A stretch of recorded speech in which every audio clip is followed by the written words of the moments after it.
Le jour où ma fille m'a dit « Bonne fête, maman. Tu vas voir, tu seras bien ici ». En posant mon sac de voyage devant l'entrée des résidences du parc, j'ai compris que 69 ans de vie ne m'avaient pas préparé à cette douleur-là. Je m'appelle Marguerite Fontaine. Pendant 38 ans, j'ai enseigné la littérature française au lycée Condorcet de Lyon. J'ai corrigé des milliers de copies, guidé des générations d'élèves vers Flaubert, Zola, Camus. J'ai élevé 2 enfants après le départ de mon mari. Il y a 7 ans, non, pas sa mort, son départ. Bernard a choisi une autre vie à 60 ans et j'ai choisi de ne pas m'effondrer. Aujourd'hui, debout devant ce bâtiment aux murs couleur crème, avec ses jardinières trop bien entretenues et son odeur de propreté institutionnelle, je me demande ce que mes élèves penseraient de moi s'ils me voyaient là. Ce matin avait pourtant commencé comme tous les autres. Ma fille Isabelle m'avait appelé la veille. « Maman, on vient te chercher demain pour ton anniversaire. On a une surprise. » Sa voix avait ce léger suraigu qu'elle prend depuis toute petite quand elle ment. Je l'ai remarqué mais je n'ai rien dit. À 69 ans, on apprend à ne pas toujours dire ce qu'on sait. Son mari, Renaud, conduisait. Isabelle était assise à l'avant, les épaules légèrement trop droites.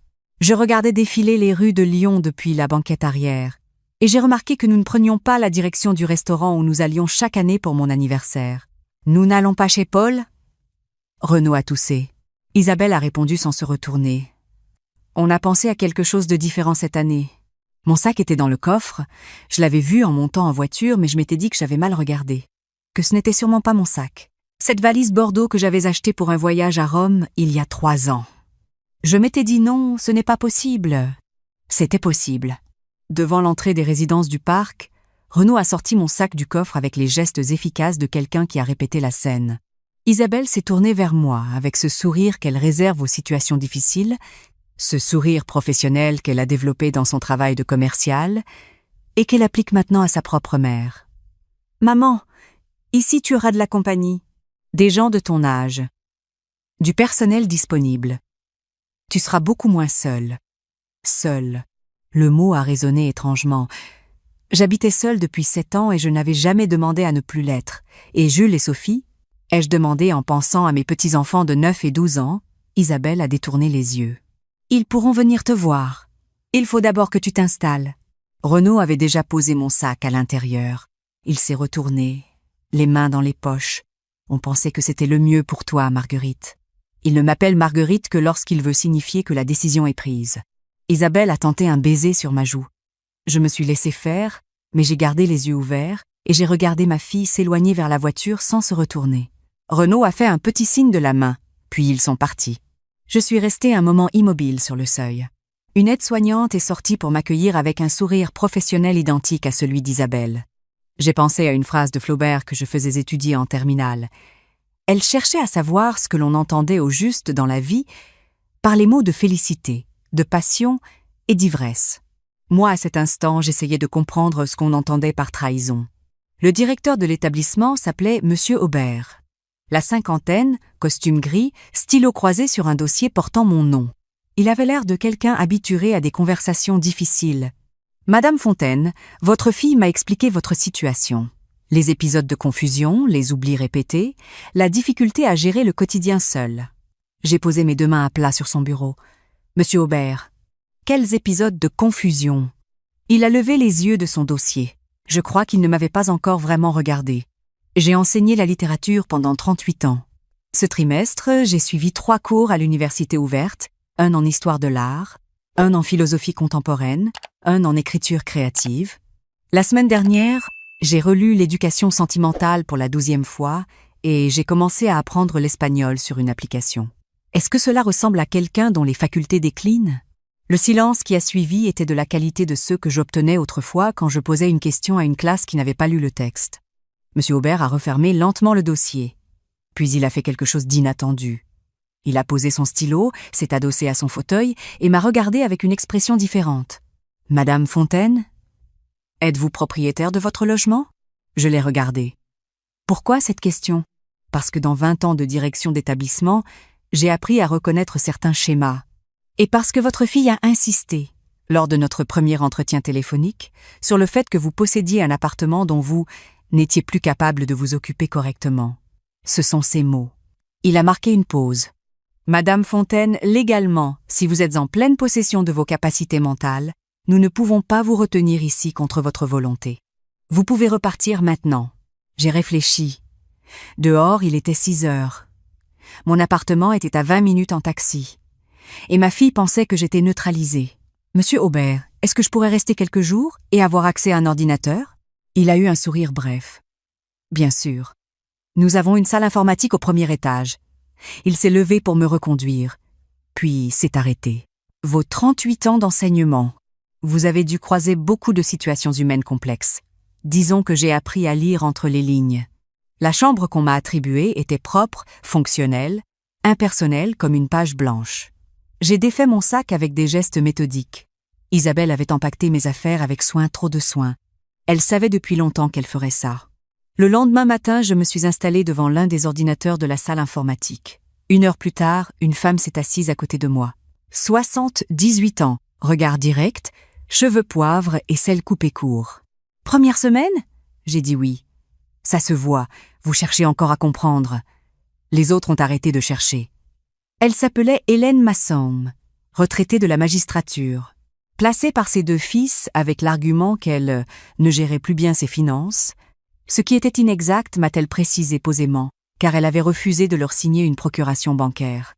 Il y a 4 autres femmes ici dans des situations comparables, m'a-t-elle dit, toutes propriétaires, toutes placées peu de temps, après avoir refusé quelque chose à leur famille. Coïncidence remarquable, vous ne trouvez pas? Ce soir-là, j'ai rencontré les 4 autres dans la petite salle de lecture du rez-de-chaussée. Denise, ancienne infirmière-chef. Claudette, ex-directrice d'une agence d'assurance à Bordeaux. Marie-Thérèse, qui avait géré seule une exploitation agricole en Bourgogne pendant 40 ans.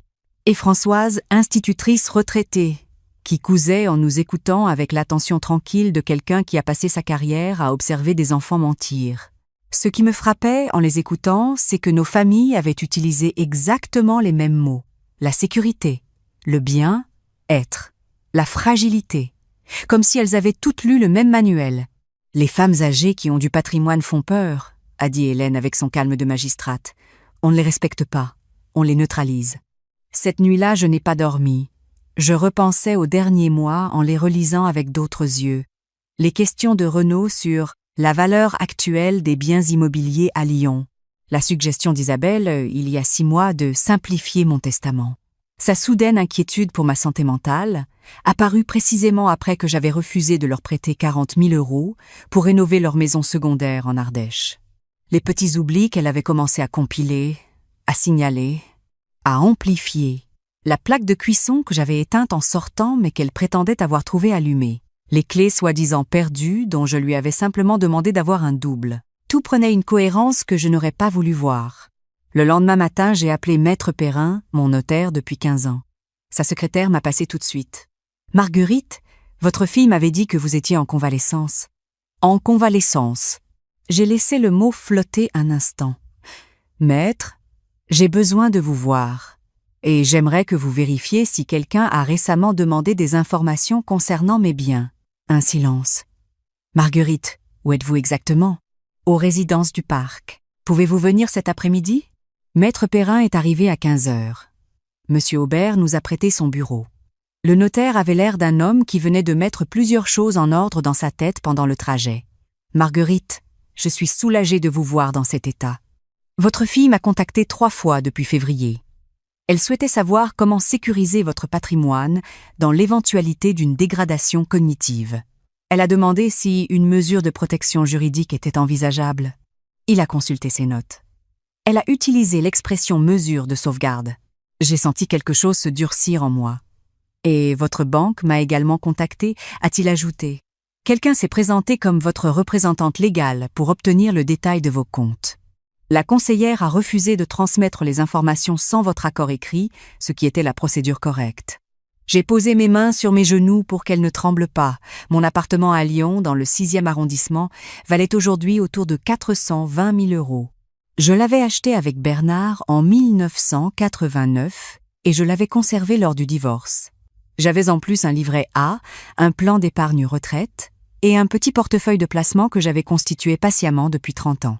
Je n'étais pas riche, mais j'avais ce que ma fille et son mari n'avaient pas, la propriété franche d'un bien qui prenait de la valeur chaque année dans un quartier très demandé. « Que puis-je faire » ai-je demandé. Maître Perrin a réfléchi.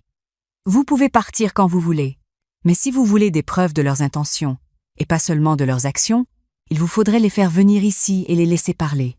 Les gens qui pensent avoir gagné parlent toujours trop. » Le soir, j'ai retrouvé le groupe et j'ai partagé les informations. Hélène a dit ce qu'elle pensait sans détour, comme toujours. Enregistrez la conversation. Votre téléphone suffit. J'ai hésité. Et si Isabelle comprend ce que je fais? Françoise a levé les yeux de sa couture. Elle ne comprendra pas. Elle pense que vous êtes déjà hors jeu. Le lendemain matin, j'ai appelé ma fille. Isabelle, j'aimerais que vous veniez me voir, toi et Renaud. J'ai réfléchi à certaines choses, à mon appartement, à mes économies. Je vieillis et je pense qu'il est temps de prendre des dispositions. Un silence, bref, chargé. Quelle disposition? On en parlera ensemble. Pouvez-vous venir vendredi? Amenez Jules et Sophie. Les enfants ils ont des activités vendredi. Mais on viendra, Renaud et moi. Elle avait raccroché avant que j'aie pu répondre. Jules et Sophie ne savaient probablement pas où j'étais. On leur avait dit quelque chose, un voyage, une cure, une visite chez une amie. Mes petits-enfants qui venaient chez moi chaque mercredi depuis des années, à qui j'apprenais à faire des crêpes et à qui je lisais des histoires. Ces mercredis m'avaient été pris aussi, sans que je l'aie demandé. Ils sont arrivés vendredi à 14h. Renaud portait une veste qu'il mettait pour les occasions importantes. Isabelle avait fait un effort vestimentaire également. Ils avaient l'air de deux personnes qui vont signer un contrat favorable. Je les ai accueillis dans le salon des familles, une pièce avec des fauteuils en tissu beige et une fenêtre sur le jardin. Mon téléphone était posé sur l'accoudoir de mon fauteuil. Face vers le bas, l'application d'enregistrement démarrait depuis 10 minutes. Je suis bien ici, finalement. Et je dis d'une voix posée. La chambre est confortable, les repas sont corrects. J'ai eu le temps de réfléchir. Isabelle a échangé un regard rapide avec son mari. On est soulagés, maman. On s'inquiétait tellement. Je sais. C'est pour ça que je voulais vous voir. J'ai réalisé que je n'avais pas mis mes affaires en ordre. À mon âge, avec les petites difficultés que vous avez remarquées, Renaud s'est penché légèrement en avant. Bien sûr, Marguerite. C'est très sage. Très sage. J'ai continué. L'appartement vaut aujourd'hui un peu plus de 400 000 € d'après les agences du quartier. Et mes placements représentent environ 80 000 supplémentaires. Je me demandais ce qui serait le plus simple pour tout le monde. J'ai vu les épaules de Renaud se détendre d'1 millimètre. Un professeur de littérature passe 38 ans à apprendre à lire les corps autant que les textes. « Maman » a dit Isabelle avec sa voix douce des grands moments, « tu sais qu'on sera toujours là pour toi. On ne veut que ton bien. Si tu veux qu'on t'aide à gérer ça, à simplifier. Justement, j'ai quelques questions. » Ma voix était restée tranquille, presque professionnelle. Maître Perrin m'a dit que tu l'avais contacté plusieurs fois depuis février. Pour quelle raison exactement? Isabelle a rougi. Renaud a croisé les bras. On s'inquiétait pour toi. On voulait comprendre les options disponibles. Et ma banque? Quelqu'un s'est présenté comme ma représentante légale pour obtenir des informations sur mes comptes.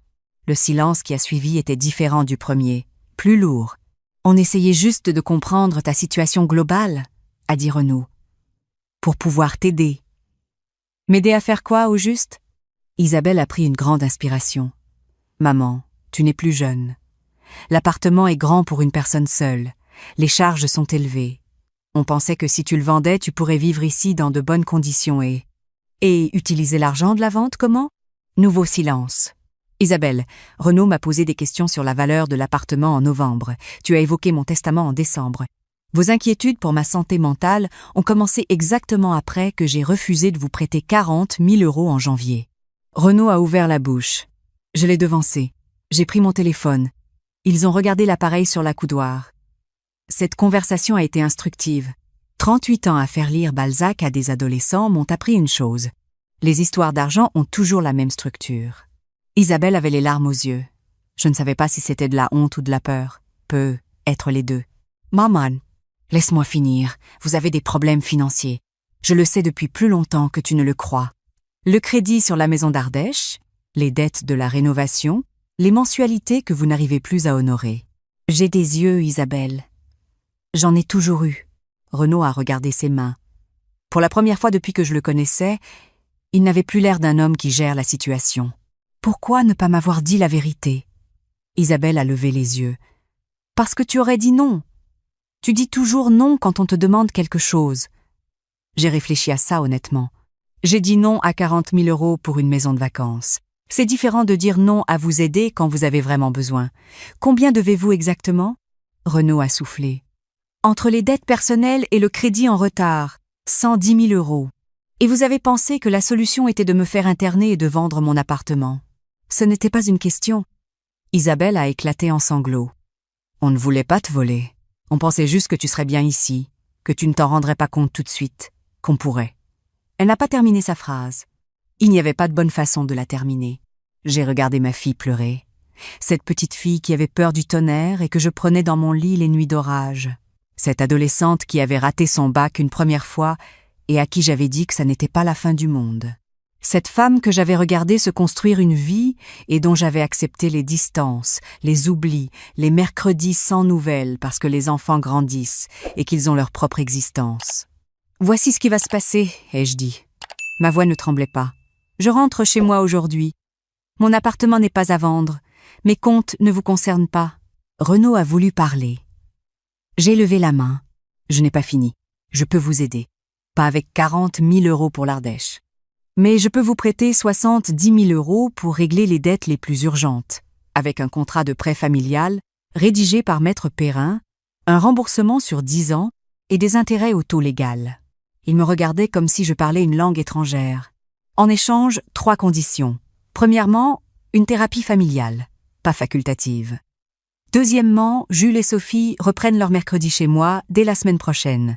Troisièmement, vous ne reparlez plus jamais à mon notaire, à ma banque ou à quiconque de mes affaires sans ma demande explicite. Et si on refuse? A demandé Renaud à voix basse. J'ai un enregistrement, des témoignages du directeur et de Maître Perrin, et une magistrate retraitée dans cet établissement qui m'a gentiment expliqué ce que recouvre juridiquement la notion de détournement de patrimoine sur personnes vulnérables. J'ai regardé Renaud. Vous n'aviez pas prévu que je sois encore aussi bien orientée. Isabelle a pris la main de son mari. On accepte. 2 heures plus tard, j'étais de retour dans mon appartement du 6e arrondissement. La clé a tourné dans la serrure comme elle l'avait toujours fait. J'ai poussé la porte, j'ai allumé la lumière du couloir, et j'ai vu des cartons. Une dizaine de cartons bruns dans l'entrée et dans le couloir. Certains fermés avec du scotch, d'autres à moitié pleins. Mes livres, mes photos, la vaisselle de ma mère. Le service à café que j'avais rapporté d'un voyage au Portugal, les cadres que Jules m'avait dessinés en maternelle. Toute ma vie emballée, triée, étiquetée. J'ai regardé Isabelle, elle avait baissé la tête. Vous aviez déjà commencé à vider l'appartement. Ce n'était toujours pas une question. On pensait que, au cas où tu ne revenais pas tout de suite, on voulait juste préparer. J'ai traversé le couloir, ouvert le premier carton, mes éditions de poche de Flaubert, ceux que j'avais annotés pendant des années dans les marges. Le Balzac que mon professeur de prépa m'avait offert en 1974 avec une dédicace sur la première page. Ma vie intellectuelle emballée dans du papier journal. Défait tout. Ils ont défait tout. En silence, pendant 1 heure, pendant que je m'installais dans mon fauteuil de lecture et que je regardais par la fenêtre les toits de Lyon dans la lumière de fin d'après-midi. Quand l'appartement a retrouvé son ordre habituel, je les ai fait asseoir. « Isabelle, j'ai une question. Pourquoi n'avoir pas simplement parlé ?» Elle a mis longtemps à répondre. J'avais honte. Tu as toujours tout géré toute seule. Quand papa est parti, tu n'as pas pleuré devant nous. Quand tu as eu ce problème de santé il y a 2 ans, tu nous l'as dit après. Tu nous as toujours montré que tu n'avais besoin de personne. Elle a relevé les yeux. On pensait que tu nous dirais que c'était notre problème à résoudre.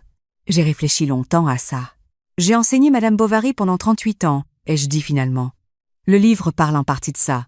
Des gens qui ne disent pas la vérité parce qu'ils pensent qu'elle sera inacceptable, et qui construisent des mensonges de plus en plus grands pour ne pas avoir à l'affronter. Je l'ai regardé. Tu n'es pas Emma Bovary, Isabelle. Tu es ma fille. Et j'aurais dit non aux 40 000 € pour l'Ardèche, tu avais raison. Mais j'aurais dit oui à t'aider à ne pas perdre ta maison principale. Elle a pleuré encore. Renaud avait les yeux brillants. Je ne lui ai pas facilité les choses parce que ce n'était pas à moi de le faire.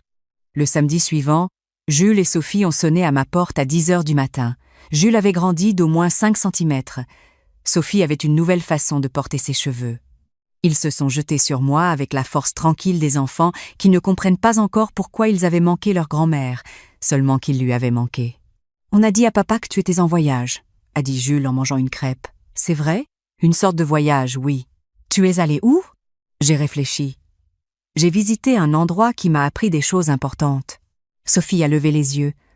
Comme quoi ? Comme le fait que les personnes âgées ne sont pas fragiles parce qu'elles ont de l'âge.